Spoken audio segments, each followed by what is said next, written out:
We hope this short video helps to stimulate your thoughts on the why, the what, and the how to think about brand top-level domains. We're going to focus mostly on why brands are adopting a brand TLD strategy. The brand TLD expansion is a paradigm shift in digital marketing, DNS infrastructure use, and service delivery. It will change how brands communicate with and deliver services to customers. If you stop to think about it, brand TLDs are really a natural evolution of the internet. We sometimes forget that the internet is very young.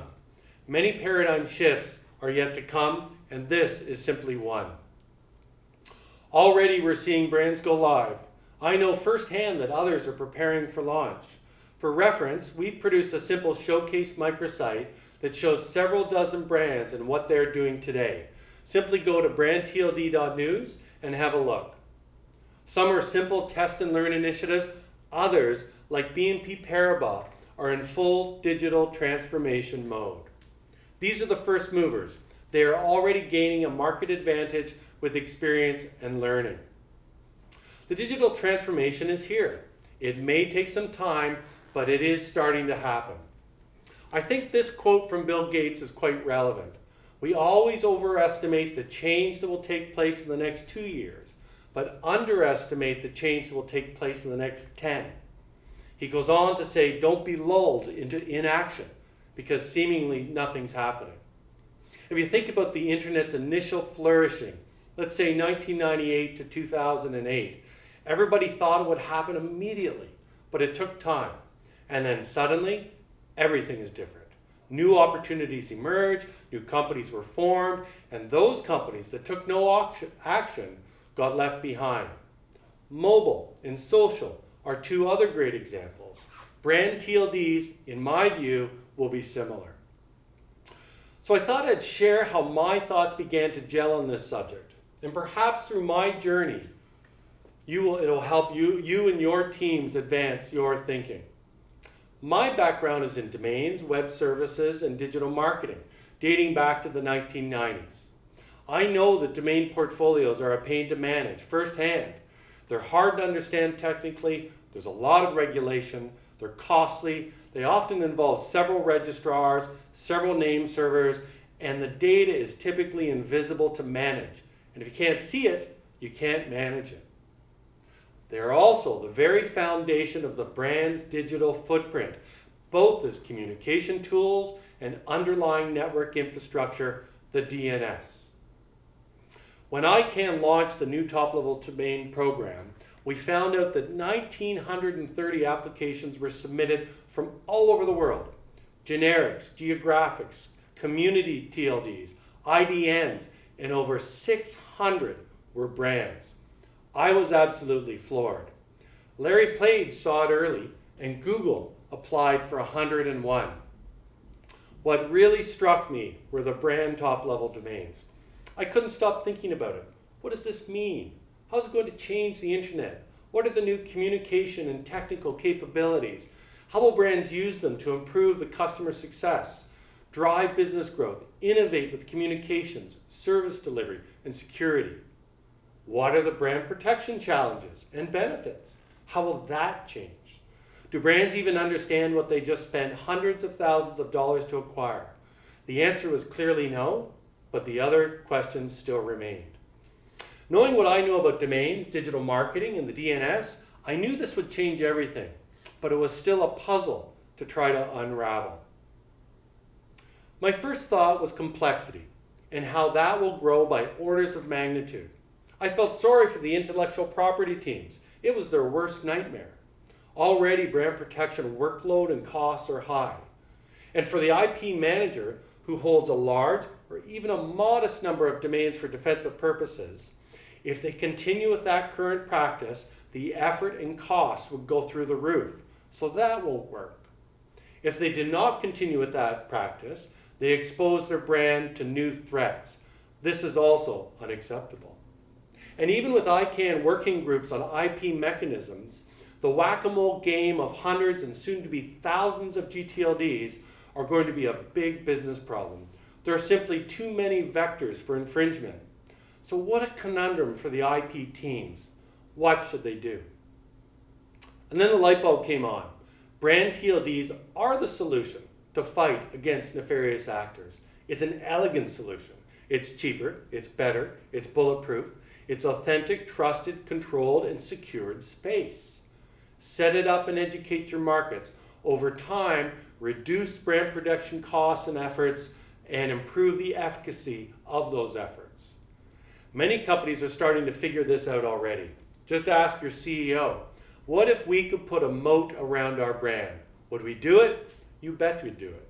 So this is the first why in why brands will undertake a brand top-level domain strategy. Defense, brand protection advocacy, and reduced costs. It really does make sense. And if you think about it for a moment, when you invest in your own space, as you educate your markets that this is the authentic brand space, you will gain audience trust. They will feel secure interacting with your quality, authentic brand. The more you invest in your space, the more you can start to pare back defense in others. The pace is up to you. The big benefit of a brand top-level domain is digital transformation. The graph shows as you cut defensive cost red line items, and as you make green opportunity investments that drive business growth and improve the improvements in security, trust, and gain innovation ROI, it's clearly a better place to be. Everybody would rather be at point A on this graph. So there you have some of the why and the what relative to using your brand TLD for defensive purposes. Now let's move to the opportunity side of the equation. This is the part for product and digital marketing leaders. There are new capabilities that offer innovation opportunities to drive new business use cases. This is a proprietary brand internet built on the massive commons of the current internet infrastructure. It's a blank canvas for creative minds and market leaders, and it's massively scalable at an economical cost. It's a controlled space at the root of the internet where you can create trusted experiences, engage with audience, deliver services directly through partners and channels, to access new data streams, gain visibility, and measure customer interaction with each other and with content and partners. The potential use cases are compelling. Let's start with the customer. I recently wrote a blog post at authenticweb.blog about the customer experience, who wants to be a leader. What do customers want? How and when do they want to engage with your brand? Why will they select your brand over the competition? And what do they do when they find a brand experience they like? Use cases can be developed to deliver focused experiences that customers seek to consume. We as consumers all have attention deficit disorder. We are all time constrained.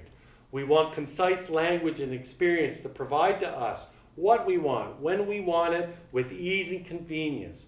We want brands to add value to our life, and brands that do that will gain our affinity and advocacy. What you do depends on your business objectives and the markets you serve. Let's take a couple of affinity brands just as an example. Let's say Nike and Ferrari. Perhaps they allow fans and advocates to set up experience and microsites. Let's say janedoe.nike, johndoe.ferrari. Let them interact. Let them build a narrative about who they are, how they love and benefit from the brand relationship. Reward and champion them for activity and excellence as a brand ambassador. They will share and influence into social and drive new prospects to your brand space. Affinity and advocacy. Perfectly natural, low-cost, peer-based marketing. It doesn't work for all brands, but it certainly is a good use case for some affinity brands. Now let's look at the channel.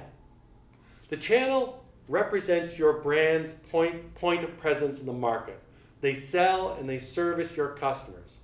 How do they present your brand? How do they sell and service? How do they engage? When the market changes, how long does it take you as a brand team and the channel to change their digital presentations? How do you control it? How do you ensure consistency? A couple of examples. Let's look at telcos. They have thousands of authorized dealers or insurers with thousands of agents or brokers, all representing the brand and the market. Managing channel digital presentations and responding to market change is a huge challenge. Brand top-level domains with the right technology and strategy will allow you to cascade consistent brand-approved content experiences across your entire channel. You could be more market responsive and make digital agility in the channel a competitive advantage. Measure and improve, serve the channel, give them what they need and when they need it to lift the entire channel. Better communications, better service means customers win, partners win, brands win. How about marketing communications? This is an easy one. Think about what you're doing today in your marketing initiatives, particularly as you seek to drive offline eyeballs from TV, print, and radio to online. Do you advertise for Facebook with facebook.com/promo? Do you send people to Twitter for a point-in-time engagement lift? All with the objective to drive audience traffic to a web presence for transaction ROI. Perhaps you use subdomains such as www.promo.brand.com, still confusing to most. Or perhaps you use directory structured link destinations, which are altogether forgettable. Response and conversion rates can be so low, many marketers have simply given up. Now you have brand top-level domains as a new tool. Communicate with one word, one concept, concise and simple, memorable, elegantly branded, increased response rates and conversions, campaigns that pop, that are new, better, and different, easy to communicate, easy to remember, exactly as that customer expected. Marketing ROI just improved big time. So quickly I'm going to talk about how.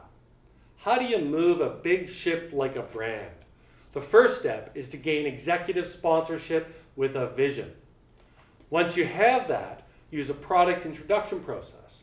They work very well to bring cross-functional teams together for new product introductions. It's a planning process that aligns leadership with team activities to achieve defined goals. Move through phases from ideation and strategy to planning and finally go to market. Phases need to be separated by stage gates to check alignment and ensure approvals are there to advance. These stages are structured in a planning construct that should consider people, story, process, and money. It's a big subject, but that's the basis of how. I see we're almost out of time. Oliver is giving me the old hook, so I'm just going to wrap up quickly. Brand TLDs are a paradigm shift. Every major and aspiring brand will eventually own their own. Already 100 are live with use cases, from test and learn to full digital transformations. Why will brands adopt? Both for defensive reasons and for opportunities to innovate along with competitive drivers. What will brands do? This really depends on each brand's business objectives and how they map capabilities to the new use cases that are available to them. And how will they go forward? They will gain executive sponsorship and they will execute a structured transformation plan. So those are the broad strokes. I hope it was helpful, and it's an exciting time to think differently. The world we know is changing, and I'm happy to answer any questions if you'd like to reach out. All the best.